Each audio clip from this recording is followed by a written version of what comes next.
Okay, so today I'm going to go over the F sound. Honestly, you probably don't need to do this, but you could go fa, fa, fi, fa, fe, because we have fun in a book and fan in a book. But the important thing about this lesson is the two THs, and I'm going to give you these because I think they're in a lot of the writings, okay? So the first TH sound is the neck vibrates. You stick your tongue out, there's a little bit of air, and you can have them feel their neck. So this is the, the, the, okay? Now they can make than, this, then,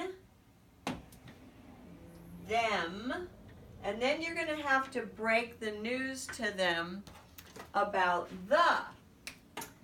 Now I'm going to write the up here because you really can't slide it, because the is really the, but it's not, it's the. And honestly, they adapt to that fairly easily. Now the other TH sound is,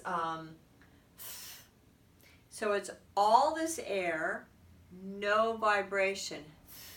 It is the less used TH, the other one is the more used, but we created a book called Thad, so they have to know that.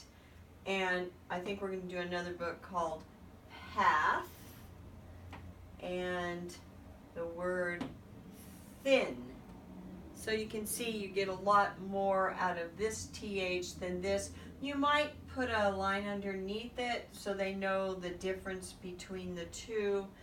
It doesn't matter, but they should be able to blend these. So think about it. Then you've got the, this, that, them, then. You have all those great words, plus path, thad, and thin. Okay?